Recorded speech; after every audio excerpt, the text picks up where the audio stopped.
Hi guys, welcome to my channel FK reactions. आज जो हम वीडियो पेश करने जा रहे हैं वो दुनिया का सबसे बड़ा डंपिंग ग्राउंड है। मुंबई की सरजमीन पर वहाँ के लोग किस तरह से रहते हैं, क्या क्या मुसीबतें फेस करते हैं और किस तरह से अपना जीवन व्यतीत करते हैं, किन किन परेशानियों का फिर उनको सामना करना पड़ता है। तो आइए चलिए देखते हैं हम इस वीडियो को। ये जो सारे घर हैं ये सब कूड़े के ऊपर ही बने हुए हैं।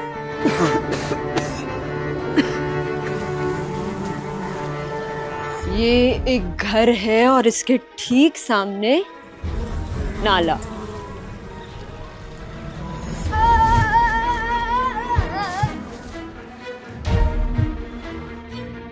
ये एक दृश्य बता देगा कि क्यों यहाँ लाइफ एक्सपेक्टेंसी आधी है बाकी इंडिया से। पूरी मुंबई में सबसे कम है। यहाँ एक इंसान 40 साल से ज्यादा जी नहीं पाता।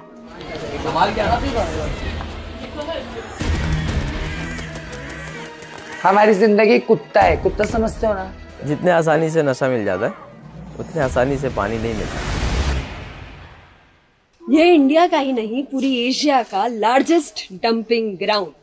ये इंडिया का ओल्डेस्ट डंपिंग ग्राउंड भी है। ब्रिटिश टाइम में बना, आज ये 200 फुटबॉल फील्ड से भी ज्यादा बड़ा है। ये है हमारे मुंबई का दियोनार डंपिंग ग्राउंड, जो 2 लाख लोगों का घर भी है।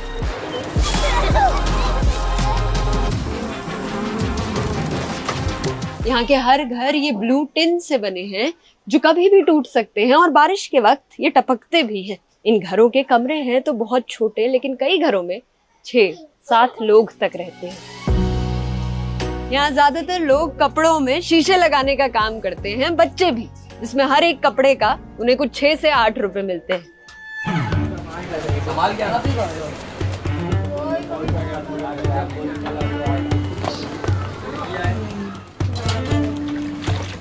यहाँ कई रोड्स ही नाला बन चुकी है, मतलब गटर का गंदा पानी रोड पर आ चुका है, इसलिए लोगों ने लकड़ी दरवाजे लगा के यहाँ पर रोड बनाई। आने जाने वाले को तकलीफ होता है, हम लोग को भी तकलीफ होता है। पानी चारों तरफ से भरा रहता है, आदमी आए जाए किधर से।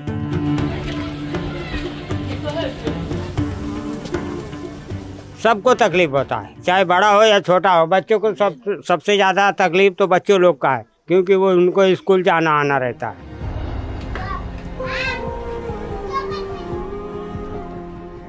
मैं 1.5 साल की तब से मेरा पैर खराब हो चुका है। क्या हुआ बता? पोलियो से हुआ।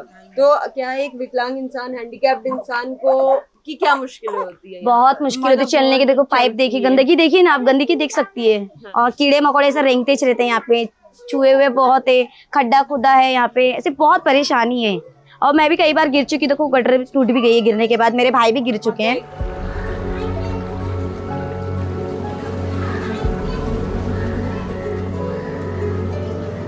और ये हमेशा से नाला था या ये कभी साफ भी था? ये बहुत क्लीन था, ये बहुत साफ पानी था। मैंने इससे पहले भी बताया कि 2 बड़ी नाव शिप एक साथ जाती थी। अब सिर्फ कचरे के अलावा कुछ नहीं बचा यहाँ पे। नशे की प्रॉब्लम है यहाँ पे बहुत, सबसे ज़्यादा प्रॉब्लम तो नशे की है, और नशे से ही क्राइम है। यहाँ पे जितनी जातियाँ नहीं उससे ज़्यादा नशे हैं। गांजा, सुल्ली,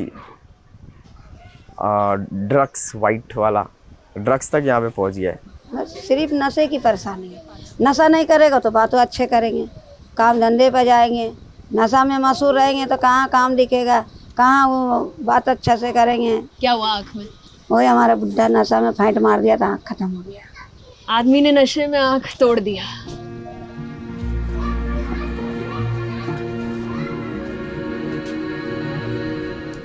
इसी गंदे नाले के पानी से लोग रोज गुजरते हैं, बच्चे इसमें खेलते हैं, मक्खियाँ होती हैं, तो जायज़ है, मतलब ऑब्वियस है कि लोगों को बीमारियां भी बहुत ही होती।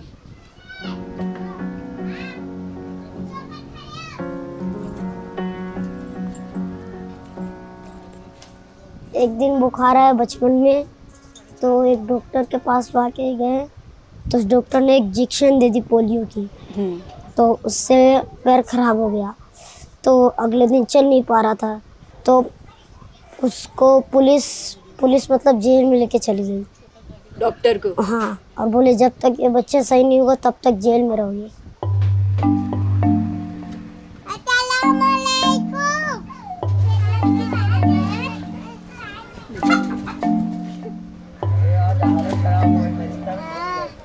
पानी का तो बहुत प्रॉब्लम होता है, कभी कभी आता भी नहीं है पानी, गंदा आता है। हाँ, लाल पीला पानी आता है। लाल पीला पानी। इन पाइप से घरों में पीने का पानी आता है रोज 2 घंटे बस, लेकिन यही पाइप्स गटर के नाले के साथ लगी है।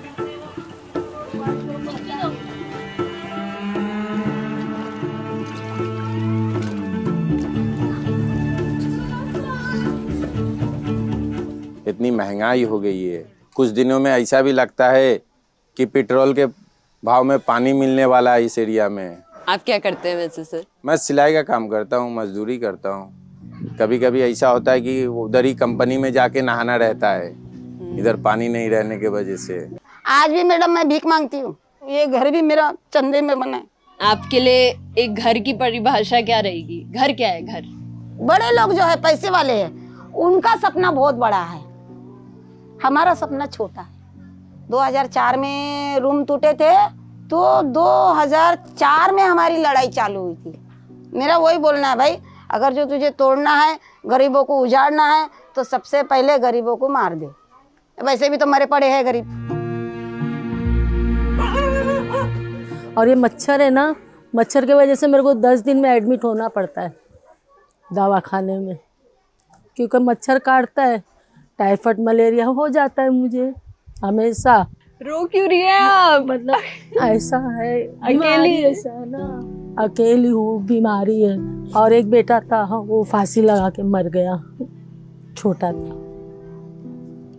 और जो है वो अपने में है, हमको ऊपर वाला है, और आप लोग है बस, और कुछ नहीं बेटा। आओ बेटा, ये मेरा घर है, गरीब खाना।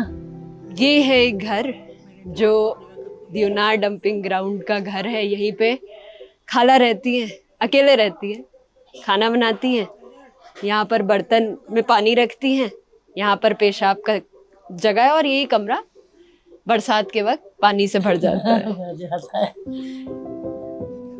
ऐसा पहली बार हुआ है कि हमने कैमरा ऑन किया और ऑन करते ही इंसान के आंखों से आंसू आने लग गए।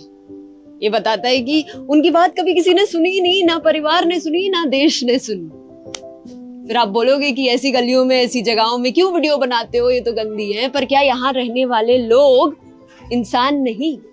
इन गलियों ने घर दिया है भारत से आए बहुत सारे लोगों को। लेकिन यही गलियां बताती हैं कि मुंबई वो शहर है जो जितना देता है ना, उससे कई ज्यादा हमसे छीन भी लेता है।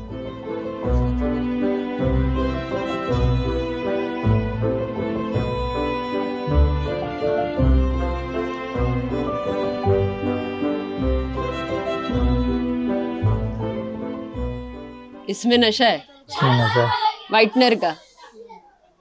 ये वाइटनर, नशा और कई सारे ऐसे नशे इन गलियों में, इस एरिया में पूरे बहुत मिलेंगे, और बहुत लोग करते हुए भी मिलेंगे। कब से करना शुरू किया आपने? मैं हो गया 10-12 साल हो गया। अच्छा, 10-12 साल से कर रहे हैं आप नशा? सिर्फ वाइटनर का ही या फिर और भी? नहीं, सिर्फ वाइटनर ही। कितने की मिलती है? 60 रुपए की।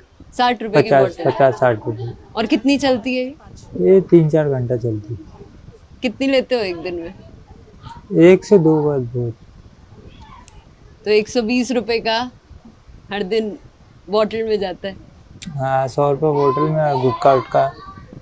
और अम्मा बोलती हैं आपकी, ये छोड़ने को बोलती हैं? अरे मारते मेरे को नशे के लिए। मारती है? सब घर वाले चिल्लाते, मारते।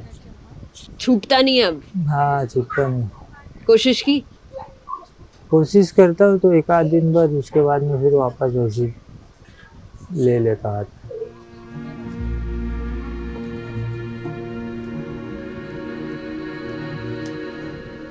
अच्छा, यहाँ ये तो साफ है कि यहाँ रहना डेडली और डेंजरस है, लेकिन आयरनी ये है कि सरकार ने ये डिसाइड किया है कि यहाँ का जो 300 एकड़ का पहाड़ है, उसमें आधा यानी 124 एकड़ को साफ करके यहाँ पे धारावी यानी दूसरे स्लम के लोगों को भेजेंगे।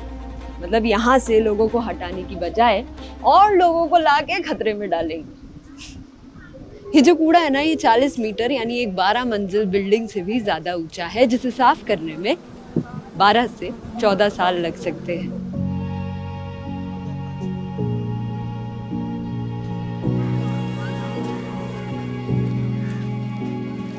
इस पहाड़ में गीला सूखा कचरा साथ में मिलेगा, जिसे सेग्रीगेट करके लोग बेच के 100-200 रुपए कमाते हैं। लेकिन ये काम आसान नहीं। यही करने में कई लोगों ने जान गंवाई है। कुछ लोग तो बुलडोजर के नीचे भी आए हैं। कई लोग बहुत सारी चोटों के शिकार हुए।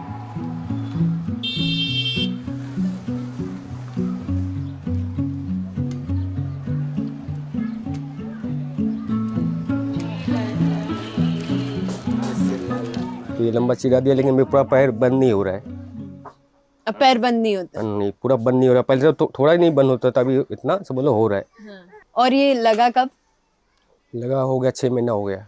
क्या कर रहे थे आप जब लगा? मैं काम कर रहा था। पहाड़ में ही बिनने गए थे? हाँ, बिनने का काम? हाँ। चुनने का काम? हाँ। काम नहीं कर पाते ना, चल नहीं पाते। अच्छा। तो गिर के ना पैर में सब तोड़ के रखे। हम सोचते हैं कि ऐसी जगहों में सिर्फ दूसरे शहरों से आके लोग रहते हैं, पर ऐसा नहीं है। मुंबई में ही कई सारी ऐसी कम्युनिटीज है जिन्हें उनके ही घर वाले नहीं अपनाते, सोसाइटी नहीं अपनाती, तो ये घर उनको छत देते हैं। उनमें से एक है मुंबई की ट्रांसजेंडर यानी किन्नर कम्युनिटी। दुनिया में भगवान हमको भेजा सिर्फ हंसाने के लिए और हंसमुख करने के लिए, कभी किसी का दिल दुखाने के लिए नहीं भेजा। लोग हमको भगाते, लोग हमको गाली देते, लोग हमको गंदी नजर से, हम वो सबका फिक्र नहीं करते। हम बस एक अल्लाह, एक भगवान के सहारे हम जीते ना। लोगों ने नहीं अपनाए, ना कोई रिश्तेदार, ना भाई बहन। तब मैं इनके पास आई, तब इन्होंने मेरा सपोर्ट किए, मेरी फैमिली वालों से बात की है। तो अब जब आपको एक घर मिला, आपके लिए घर की परिभाषा क्या हुई? घर तो जहाँ तक मतलब मेरा मानना है, हम जैसों के लिए माँ बाप का घर भी नहीं होता। क्यों? अभी भी कभी कभी ये बातें होती है, अरे ये तो हिजड़ा है ना, ये थोड़ी वंश देगा हमको। घर देखा जाए तो हमारा घर यही है, ये जितने हम लोग किन्नर है यही हम ही है, यही हमारा घर, यही हमारे माँ बाप, यही हमारा सहारा। समझो अगर एक किन्नरों के साथ एक झोपड़ा भी मिल जाए तो हमारे लिए एक आलीशान महल। यहाँ इश्यूज बहुत हैं, तो इसलिए वो लोग भी हैं जो इन इश्यूज से गाने लिखकर रैप बनाते हैं और फिर इन इश्यूज को पूरी दुनिया तक पहुंचाते हैं। शुरू ज़मीं से लेकर सफ़र है आसमां का, कलम की ये कला है सुकून आत्मा का। अंधेरा जिंदगी में रात रोशनी है, मुझे रुकने ना देता है साथ साथ माँ का। उम्र की बात ना लोगों से रखती फासला मैं, जो पीठ पीछे कहते जो भी कहती आज ना मैं। सवाल मुझसे करते पर जवाब सुनते नहीं, हाँ काफ़ी जानूँ मैं भी लेकिन खोलूँ राज ना मैं। जब मैं 5 साल की थी तब से मैंने डायरी लिखना स्टार्ट किया था, क्योंकि मैं अकेली थी, मेरे दोस्त नहीं थे।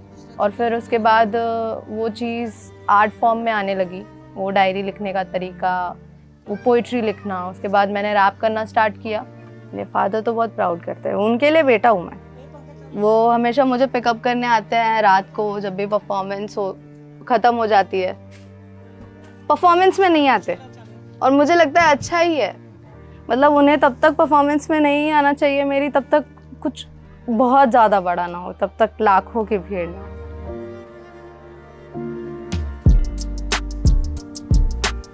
अभी रमदान का महीना है, मतलब यहाँ की 70% से भी ज़्यादा पॉपुलेशन फास्ट रोज़ा रखती है। कितना मुश्किल होगा पूरे दिन बिना पानी पिए, बिना खाना खाए रहना। सुबह 4 बजे से रात को 6 बजे जाके फास्ट तोड़ना इस जगह में आसान तो नहीं है। रोज़ा खजूर से तोड़ते हैं क्योंकि हमारे जो प्रॉफिट है ना, उनकी पहली पसंद है और ये सुन्नत भी है। लोगों को तो यही खाली पता है कि बस स्लम में सिर्फ नशे होते हैं, क्राइम होते हैं, मार धाड़, ये वो भला धमाका। ऐसा नहीं है, लेकिन क्योंकि स्लम्स में ना बहुत सारे टैलेंटेड लोग हैं। हमारी मूवीज़ ना हमें बताती हैं कि इन गलियों में बहुत सारे गैंगस्टर्स, क्राइम, नशे मिलेंगे और मिलेंगे, लेकिन मूवीज़ ये नहीं बताती कि इन्हीं गलियों में ट्यूशन सेंटर्स भी चलते हैं, जिनमें से एक ये है जो यहीं का यूथ, यहाँ के यूथ के लिए चलाता है। इस एक ट्यूशन सेंटर में 100 से भी ज़्यादा बच्चे रोज़ आते हैं, आशा के साथ पढ़ते हैं। बच्चों को पढ़ना इसलिए ज़रूरी है कि आने वाले वक्त में वो अपनी ज़िंदगी को लेकर, अपनी फैमिलीज़ को लेकर या अपने इलाके को लेकर बेहतर से बेहतर सोच सके, क्योंकि फैमिली को, खुद के लोगों को, आसपास अड़ोस पड़ोस के लोगों को हेल्प कर रहा है, वो बेहतर पढ़ा लिखा है। तो मैं चाहूँगा कि मेरे बच्चे भी एक दूसरे की ताकत बने, ना कि कमज़ोरी बने। यहाँ पे ना बहुत ऐसे बच्चे जिनकी बहुत अच्छा टैलेंट है और वो बाहर अपने हालात की वजह से या फिर लोगों की वजह से जा नहीं सकते। अगर कोई चले भी गया, किसी ये बोल के दबाया जाता है, मतलब ये ऐसे एरिया से आया है जहाँ पे ना बहुत मतलब मारकाट होता है, चरस गांजा, या फिर ये भी वही करता रहेगा, तो इस वजह से उसको ना पीछे डाला जाता है।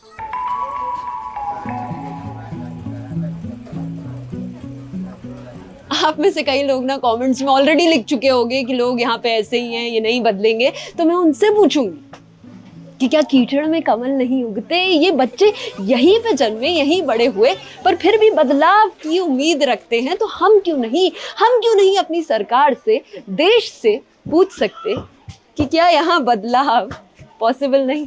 देखा आपने ये वीडियो, किस तरह से मुंबई में देवनार के डंपिंग ग्राउंड पर लोग अपनी जिंदगी बिताते हैं और किस तरह से उनको कितनी बीमारियों का सामना करना पड़ता है, नशे की लतों के में घिरे रहते हैं, मच्छर, बीमारियां, दुनिया भर की परेशानियों के घिरे रहते हैं। उनकी जिंदगी का स्टेटस कुछ नहीं रहता है, उनकी जिंदगी तबाह रहती है। आपको इस बारे में कुछ कमेंट करके बोलना हो तो प्लीज कमेंट कीजिएगा।